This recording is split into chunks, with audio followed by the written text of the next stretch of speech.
Hello, मेरा नाम है आदित्य और आप लोग देख रहे हैं जेएसयू गैलेक्सी क्लास 8। आज हम लोग पढ़ने जा रहे हैं क्लास 8 ज्योग्राफी चैप्टर 4 इंडस्ट्रीज का सेकंड पार्ट। फर्स्ट पार्ट में हम factors affecting location of industries तक कवर कर चुके हैं। अब हम सेकंड पार्ट में इंडस्ट्रियल सिस्टम को देखेंगे। तो चलिए शुरू करते हैं। An industrial system consist of inputs, processes and outputs. जो एक इंडस्ट्रियल सिस्टम होता है जो कि किसी इंडस्ट्री को चलाता है, उसमें इनपुट्स होते हैं, प्रोसेसेस होते हैं और आउटपुट्स होते हैं। जैसा कि आपने कंप्यूटर में पढ़ा होगा, इनपुट्स, प्रोसेसेस और outputs. The inputs are the raw materials, labour and cost of land, transport, power and other infrastructure. जो इनपुट्स होते हैं जो शुरू में यूज होते हैं वो है रॉ मटेरियल्स, कच्ची धातु, लेबर और लैंड की कॉस्ट, जमीन की कॉस्ट, ट्रांसपोर्ट, पावर और दूसरी तरीके का infrastructure. The processes include a wide range of activities that convert the raw material into finished products. ये जो प्रोसेस होते हैं इसमें बहुत सारी एक्टिविटीज होती हैं जिनमें रॉ मटेरियल्स को फिनिश्ड प्रोडक्ट बनाया जाता है। यानी जिन एक्टिविटीज की मदद से जो रॉ मटेरियल होता है वो अपने आखिरी स्टेज तक आता है, फिनिश्ड प्रोडक्ट बनता है। The outputs are the end product and the income earned from it. जो आउटपुट्स होते हैं वो आखिरी में आया हुआ प्रोडक्ट होते हैं और उनसे क्या पैसा कमाया गया वो, उसे हम कहते हैं आउटपुट। और इनपुट का मतलब है जिससे आपने शुरू किया था, बिल्कुल शुरू की स्टेज जो होती है किसी भी चीज को बनाने की। In case of textile industry the inputs में भी cotton, human labour, factory and transport cost.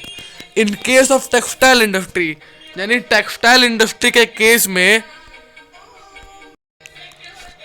यानी कि जहां पर कपड़े बनाए जाते हैं उन इंडस्ट्रीज में जो इनपुट्स हैं वो कॉटन हो सकता है, ह्यूमन लेबर हो सकता है, फैक्ट्रीज हो सकती हैं और लाने ले जाने का खर्चा वो हो सकता है। The processes include ginning, spinning, weaving, dyeing and printing. इसमें अलग अलग तरीके के प्रोसेस होते हैं जैसे गिनिंग, स्पिनिंग, बुनना, डाइंग यानी उन पर डाई लगाना और प्रिंटिंग, उन पर प्रिंट करना, ये सब होते हैं। The output is the shirt you wear. जो आउटपुट निकल के आता है इन सब प्रोसेसेस और इन रॉ मटेरियल्स का वो होता है आपकी शर्ट जो आप पहनते हो। इंडस्ट्रियल रीजन्स यानी जहां पर इंडस्ट्रीज ज्यादा होती है, बसाई जाती है जहां पर। Industrial region emerge when a number of industries locate close to each other and share the benefits of their closeness. Industrial regions बन जाते हैं जब बहुत सारी इंडस्ट्रीज आपस में बहुत पास में आ जाती हैं, यानी पास में होती हैं और एक दूसरे से अपने पास में होने के फायदे शेयर करती हैं। यानी पास में होने से उनके क्या क्या फायदे हैं वो शेयर करती हैं। और जहां पर ऐसी इंडस्ट्रीज पास में होती है वहां पे इंडस्ट्रियल रीजन्स बन जाते हैं जहां पर इंडस्ट्रीज बहुत ज़्यादा होती है। Major industrial regions of the world are eastern North America, western and central Europe, eastern Europe and eastern Asia. Major industrial regions जो हैं दुनिया के वो है eastern North America, western and central Europe, eastern Europe and eastern Asia. Figure 4.4। इस figure में आप देख सकते हैं ये ईस्टर्न नॉर्थ अमेरिका है, ये यूरोप है और ये ईस्टर्न एशिया है। तो ये यहाँ पर इंडस्ट्रियल रीजन है जहां पर आपका ये येलो दिख रहा है, ये इंडस्ट्रियल बेल्ट है और यहाँ पर बहुत सारे इंडस्ट्रियल रीजन है। देखिए जैसे आप ये इंडस्ट्रियल रीजन हो गया, ये इंडिया में भी गंगा वैली के पास में है, मुंबई के पास में है, और यहाँ भी है। मतलब बहुत सारे इंडस्ट्रियल रीजन है दुनिया में, और मेजर जो है वो इन सब जगहों पे है। Major industrial regions tend to be located in the temperate areas near seaports and especially near coal fields। जो मेजर इंडस्ट्रियल रीजन्स होते हैं वो कहाँ होते हैं?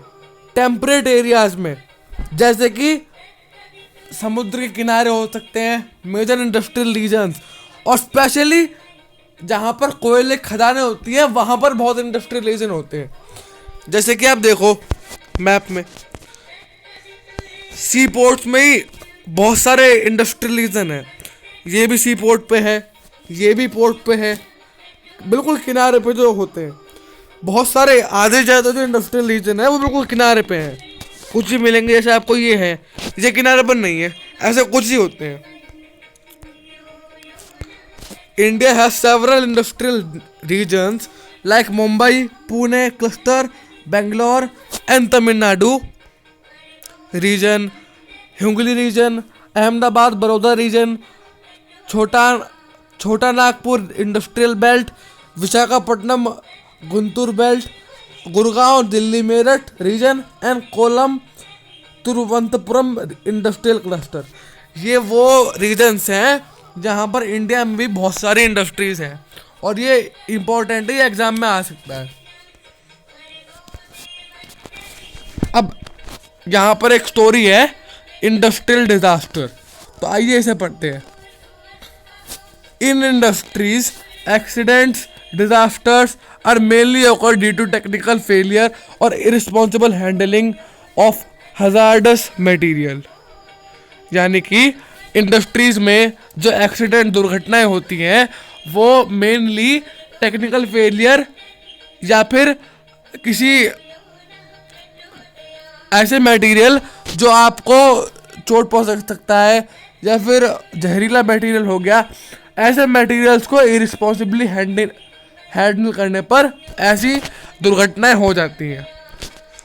ऐसी एक दुर्घटना हुई थी, one of the worst industrial disaster of all time occurred in Bhopal on 3 December 1984 around 0:30 AM। यानी कि ऐसी ही एक पूरे समय की सबसे बुरी दुर्घटना में से एक है, ऐसी दुर्घटना जो कि भोपाल में हुई थी 3 दिसंबर 1984 को लगभग सुबह के 12:30 बजे। It was a technological accident in which highly poisonous methyl isocyanate MIC gas along with hydrogen cyanide and other reaction products leaked out of the pesticide factory of Union Carbide। जो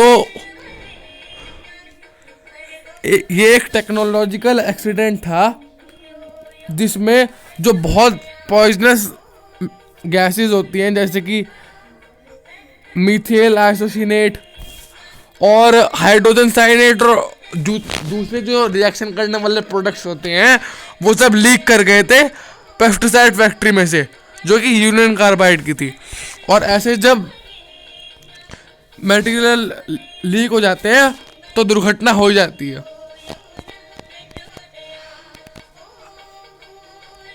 the official death toll was 3,598 in 1989।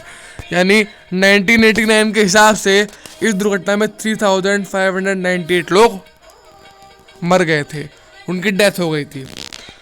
Thousands who survived still suffer from one or many elements like blindness, impaired immune system, gastrointestinal disorders etc।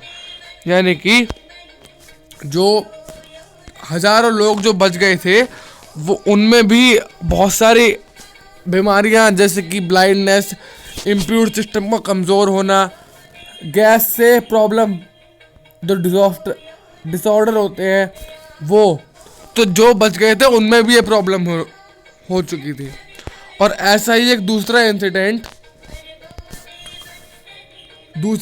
में 23 दिसंबर 2005 को due to gas well ब्लॉन्ट इन गांव Shao, चोंगविंग, China, 243 people died, 9,000 were injured and 64,000 were evacuated।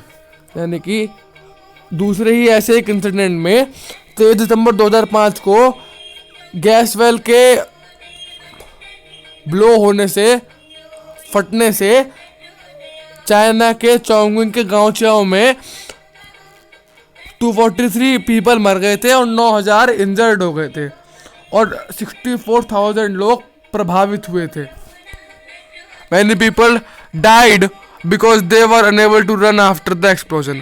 बहुत सारे लोग मर गए क्योंकि वो भागने में असफल रहे। Those who could not escape in time suffered burns to their eyes, skin and lungs from the gas। जो नहीं भाग पाए टाइम पर, उनकी आंख जल गई, स्किन जल गई और लंग्स जल गई गैस की वजह से। रिस्क रिडक्शन मेजर्स, यानी जिससे रिस्क को हम कम कर सकते हैं। Densely populated residential areas should be separated far away from the industrial areas.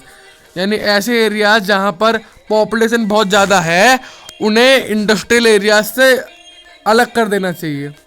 People staying in the vicinity of industries should be aware of the storage of toxins or hazardous substances and their possible effects in case if an accident occurs। जो लोग industries के पास में रह रहे हैं उन्हें जानकारी होनी चाहिए टॉक्सिन्स की और जहरीले हजार्डस सब्सटेंस की जो रिएक्शन कर सकते हैं, जिससे और उनके इफ़ेक्ट्स की, कि अगर कभी कोई एक्सीडेंट हो तो उन्हें जानकारी हो। Fire warning and fighting system should be improved. Fire warning का जो सिस्टम होता है, जैसे फायर अलार्म होता है, और जो फाइटिंग सिस्टम है, फायर फाइटिंग सिस्टम, उसको भी इम्प्रूव किया जाना चाहिए। Storage capacity of toxic substances should be limited. यानी टॉक्सिक जहरीले सब्सटेंसेस की जो स्टोरेज कैपेसिटी है वो भी लिमिटेड होनी चाहिए, ना बहुत ज़्यादा ना बहुत कम। Pollution dispersion qualities in the industry should be improved. Pollution dispersion qualities, यानी कि जिससे पॉल्यूशन कम होता है ऐसी क्वालिटीज भी इंडस्ट्रीज में इम्प्रूव होनी चाहिए। यानी ऐसी क्वालिटीज को इंडस्ट्रीज में और अच्छे से हमें इम्प्रूव करना चाहिए, तभी हम किसी भी दुर्घटना से बच सकते हैं। अब है डिस्ट्रीब्यूशन ऑफ मेजर इंडस्ट्रीज, यानी कि मेजर इंडस्ट्रीज का डिस्ट्रीब्यूशन, कैसे वो बटी हुई है major industries. The world's major industries are the iron and steel industry, textile industry and the information technology industry. जो दुनिया की मेजर इंडस्ट्रीज है वो है आयरन एंड स्टील इंडस्ट्री, कपड़े की इंडस्ट्री और इंफॉर्मेशन टेक्नोलॉजी की industry. The iron and steel and textile industry are the older industries व information technology is an emerging industry. जो आयरन स्टील और कपड़े की इंडस्ट्री है वो ओल्डर इंडस्ट्रीज है, लेकिन जो इंफॉर्मेशन और टेक्नोलॉजी की इंडस्ट्री है वो अब भी ग्रो कर रही है, इमर्ज हो रही है, अभी हर जगह पर आई नहीं है, वो भी अभी इमर्ज हो रही है। जबकि दूसरी आयरन स्टील और टेक्सटाइल की इंडस्ट्रीज ओल्ड इंडस्ट्रीज है। The countries in which iron and steel industry is located are Germany, USA, China, Japan and Russia. वो कंट्रीज जहां पर आयरन और स्टील की इंडस्ट्री है उन कंट्रीज के नाम है जर्मनी, यूएसए, चाइना, जापान और Russia. Textile industry is concentrated in India, Hong Kong, South Korea, Japan and Taiwan. कपड़े की industry India, Hong Kong, South Korea, Japan और ताइवान में मेजरली है। The major hubs of information technology industry are the Silicon Valley और central California and Bangalore region of India. जो information technology की industry है वो मेजर हब्स यानी जहाँ पे वो मेजॉरिटी में है वो है सिलिकॉन वैली कैलिफोर्निया में और इंडिया का Bangalore region. Iron and steel industry, like other industries, iron and steel industry too comprises various inputs, processes and outputs। यानी कि दूसरी इंडस्ट्रीज की तरह ही आयरन और स्टील की इंडस्ट्रीज है, उसमें भी इनपुट्स होते हैं, प्रोसेसेस होते हैं और आउटपुट्स होते हैं। This is the feeder industry whose products are used as raw material for other industries। जैसे कि हमने पहले पढ़ा था, ये एक फीडर इंडस्ट्री है जिसके प्रोडक्ट्स को दूसरी इंडस्ट्रीज में रॉ मटेरियल के तौर पर यूज किया जाता है। The inputs for the industry include raw material such as iron ore, coal and limestone along with the labour, capital, site and other infrastructure. इसके जो रॉ मटेरियल्स होते हैं इस इंडस्ट्री में वो होते हैं आयरन ओर, कोल, लाइमस्टोन और लेबर होती है, कैपिटल पैसा, साइट कैसी जगह और भी बहुत सारी इंफ्रास्ट्रक्चर, बहुत सारी चीज़ें। The process of converting iron ore into steel involves many stages. Iron ore को, कच्चे आयरन को स्टील में बदलने के लिए बहुत सारे स्टेज पार करने पड़ते हैं, बहुत सारे स्टेजेस होते हैं उनको आयरन ओर को स्टील में बदलने के लिए। The raw material is put in the blast furnace where it undergoes smelting. जो रॉ मटेरियल होता है उसे ब्लास्ट फर्नेस में रखा जाता है जहाँ पर वो स्मेल्टिंग के अंदर, जहाँ पर उसकी स्मेल्टिंग होती है, जहाँ पर वो पिघलता है। It is then refined and the output obtained is steel which may be used for other industries as raw material। फिर उसे रिफाइन किया जाता है, उसके बाद जो आउटपुट निकलता है वो होती है स्टील, जो कि दूसरी इंडस्ट्रीज में एक रॉ मटेरियल बन जाती है। यानी एक इंडस्ट्री का आउटपुट किसी इंडस्ट्री का इनपुट भी हो सकता है। स्टील की मैन्युफैक्चरिंग में ये सब चीज़ें लगती हैं। 8 ton of coal plus 4 ton of iron ore plus 1 ton of limestone, इन सब को मिलाकर कंप्रेस कर 1 टन स्टील बनती है। ये है हमारी ब्लास्ट फर्नेस, आयरन ओर से स्टील तक। ये आयरन ओर, लाइमस्टोन और कोक डाला, फिर ये ब्लास्ट फर्नेस यानी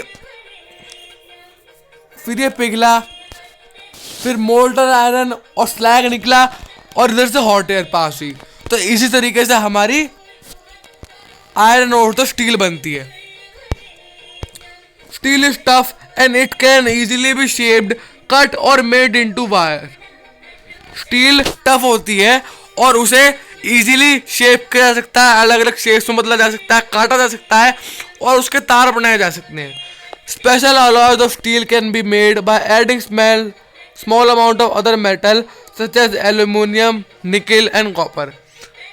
अलग अलग तरीके के अलॉयज जो होते हैं वो बनाए जा सकते हैं स्टील से, थोड़े थोड़े अमाउंट में उनमें निकेल, कॉपर और एल्यूमिनियम जैसे दूसरे धातु मिला के। alloys give steel unusual hardness, toughness and ability to resist rust।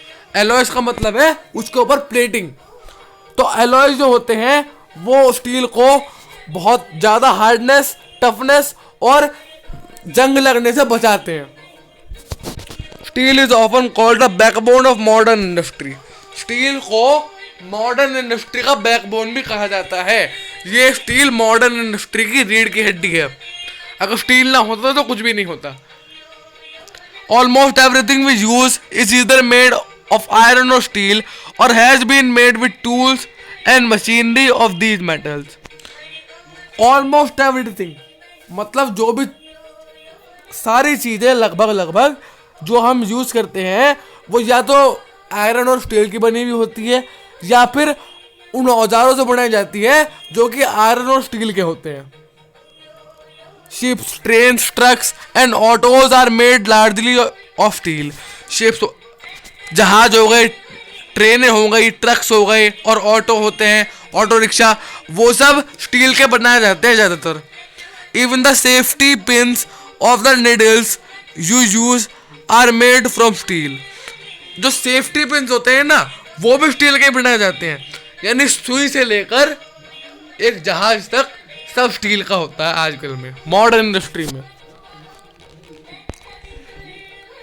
Oil wells are drilled with steel machinery.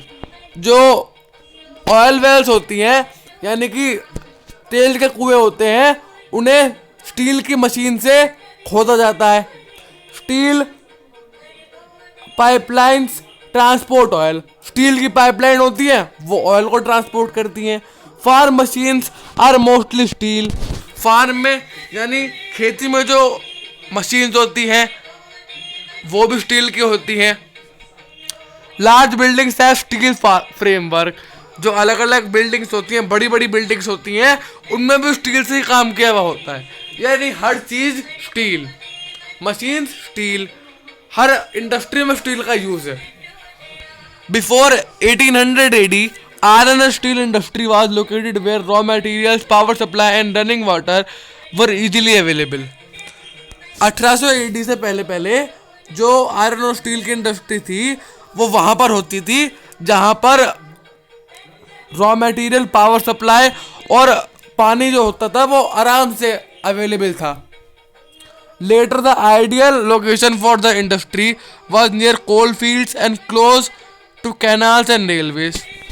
फिर बाद में जैसे जैसे समय आगे गया तो तब जो इंडस्ट्रीज की इनकी लोकेशन थी वो कोल फील्ड्स में के पास में और कैनाल्स और रेलवेज के पास में ये बेस्ट थी। After 1950 iron and steel industry began to be located on large areas of flat and land near sea ports. और फिर आखिर में 1950 के बाद आयरन और स्टील की इंडस्ट्री कहाँ मूव हो गई?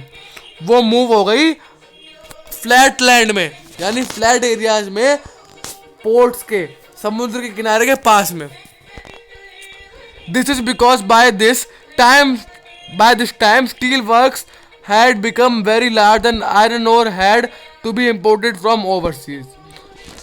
ये इसलिए हुई है सी के पास में क्योंकि आजकल में सी का जो यूज है वो बहुत ज़्यादा है और स्टील से जो काम होता है वो भी बहुत ज़्यादा है। इसीलिए दूसरे देशों से समुद्र के रास्ते स्टील मंगवाने के लिए भी ये इंडस्ट्रीज वहीं पर रहती हैं। In India iron and steel industry have developed taking advantage of raw materials. यानी कि इंडिया में जो आयरन और स्टील की इंडस्ट्री है वो raw materials, cheap labour, transport and market, इन सब का फ़ायदा उठाती हुई डेवलप हो रही है। यानी यहाँ की लेबर चीप है, यानी सस्ती है, ट्रांसपोर्ट, मार्केट, ये सब भी अच्छा है, तो इसलिए उसका एडवांटेज मिल रहा है आयरन और स्टील इंडस्ट्री को।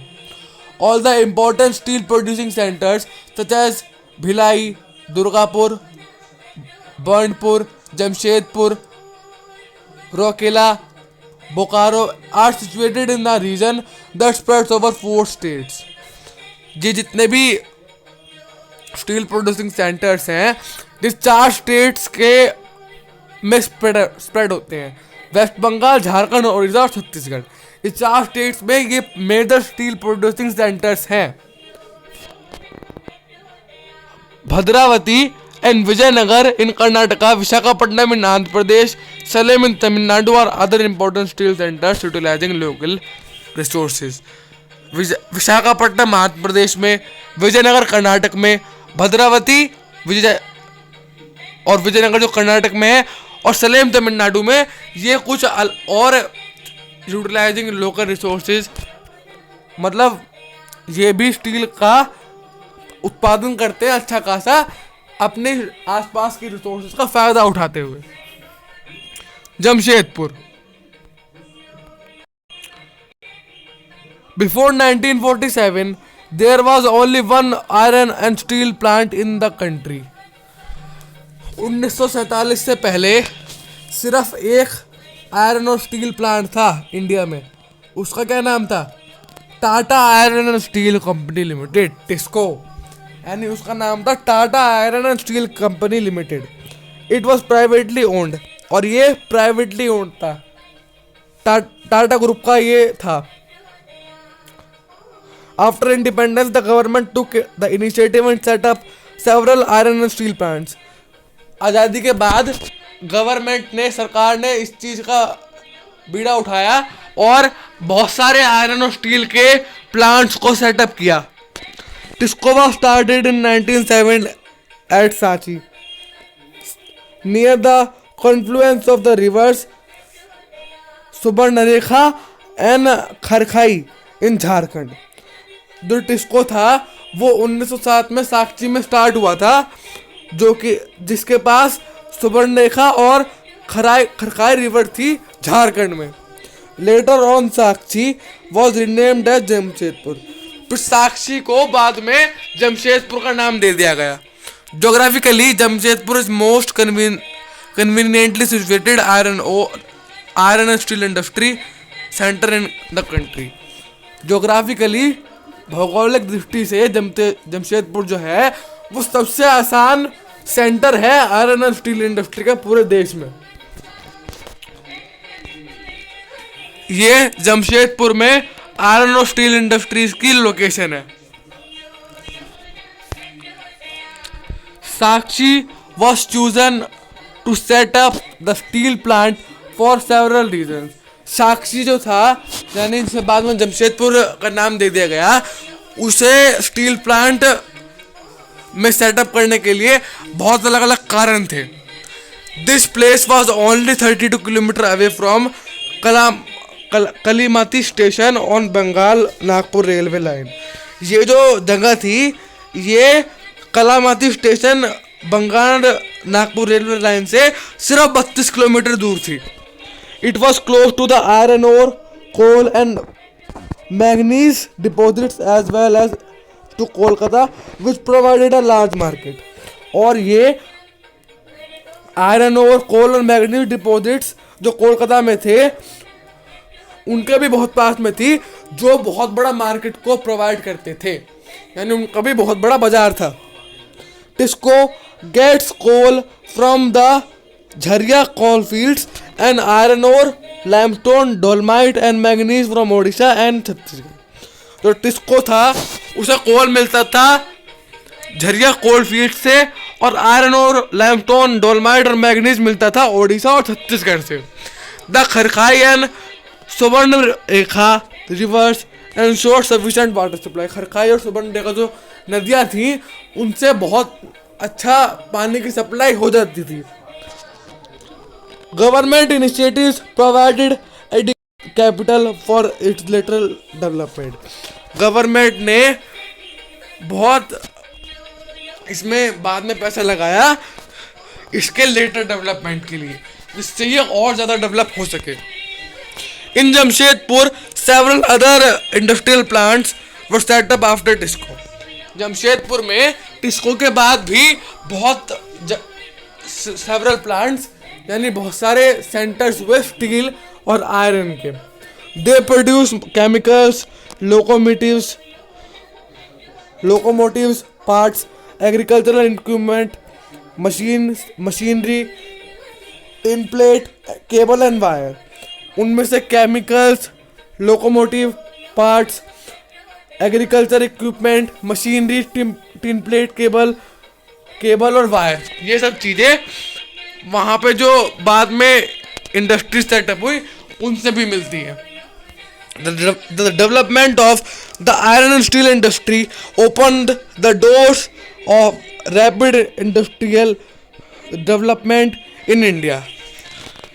आयरन और स्टील इंडस्ट्री के विकसित होने से इंडिया के इंडस्ट्रियल डेवलपमेंट के दरवाजे खुल गए। Almost all sectors of the Indian industry depend heavily on the iron and steel industry for their basic infrastructure. लगभग जितने भी इंडिया में इंडस्ट्रीज हैं वो डिपेंड करती हैं आयरन और स्टील इंडस्ट्रीज पे अपने बेसिक इंफ्रास्ट्रक्चर के लिए। तो सोच के देखिए आप कि आयरन और स्टील इंडस्ट्री कितनी बड़ी होगी। The Indian iron and steel industry consists of large integrated steel plants as well as mini steel mills. India की आयरन और स्टील इंडस्ट्री में बड़े स्टील प्लांट्स भी हैं जो बहुत बड़े हैं, और as well as mini steel mills और छोटी छोटी स्टील मिल्स भी हैं। It also includes secondary producers, rolling mills and ancillary industries. उसमें सेकेंडरी प्रोड्यूसर्स भी आते हैं, रोलिंग मिल्स भी आती हैं और एंसियरली मिल्स भी, इंडस्ट्रीज भी आती हैं। अब आता है पिट्सबर्ग।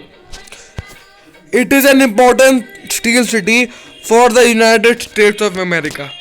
ये यूएसए की एक इम्पोर्टेंट स्टील सिटी है। The steel industry at Pittsburgh enjoys locational advantages. जो स्टील इंडस्ट्री पिट्सबर्ग में है उसके अपने अपने लोकल एडवांटेजेस हैं, लोकेशनल एडवांटेजेस हैं, मतलब वो जिस जगह पर है वहाँ पर बहुत फायदे हैं।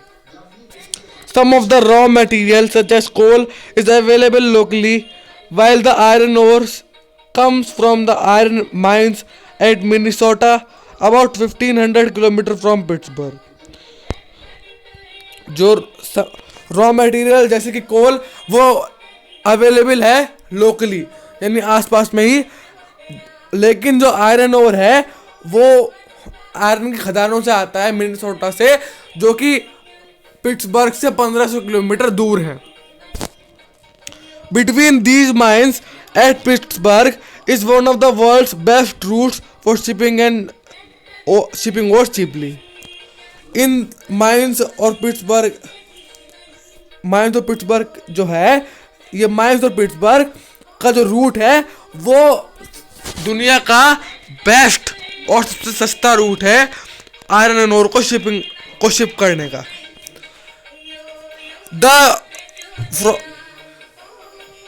The famous Great Lakes waterway, जो फेमस ग्रेट लेक्स हैं उनका पानी इसमें यूज होता है। The Ohio, the Monongahela and Allegheny rivers provide adequate water supply. Ohio river, Monongahela और एलिगनी रिवर जो है इनसे जितनी भी सफिशिएंट वाटर सप्लाई हो जाती है। Today very few of the large steel mills are in Pittsburgh itself.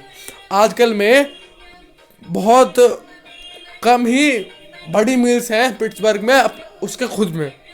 They are located in the valleys of the Monongahela and Allegheny rivers above Pittsburgh and along the Ohio river below it.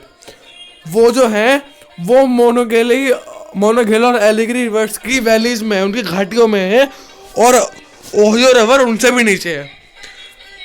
Finished steel is transported to the market by both land and water routes. जो steel बन जाती है उसे land और water दोनों तरीके के root से भेज दिया जाता है, यानी उन्हें दोनों तरीके के रास्तों से भेजा जाता है। The Pittsburgh area has many factories other than steel mills. Pittsburgh का जो एरिया है वहाँ पे स्टील की मिल्स के अलावा भी बहुत सारी फैक्ट्रीज हैं। These use steel as their raw material to make many different products such as railroad equipment, heavy machinery and rails. जो ये दूसरी फैक्ट्रीज हैं वो स्टील का यूज करती हैं अपने रॉ मटेरियल के तौर पे, जो कि रेल रोड इक्विपमेंट और हैवी मशीनरी और रेल्स को बनाती हैं।